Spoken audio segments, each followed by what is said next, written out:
Hello everyone. I was just searching online how to reset the oil change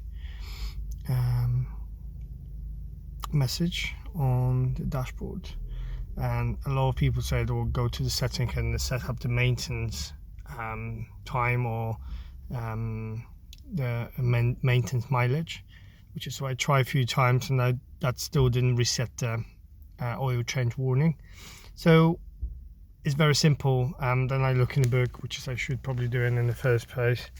What you have to do, once you press 1 start, then you press twice, then you're gonna have ignition, and then within first 10 seconds just hold the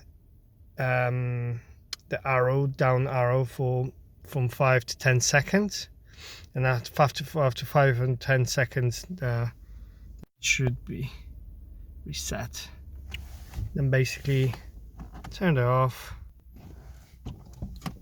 start ignition, and message gone. Hope that was helpful.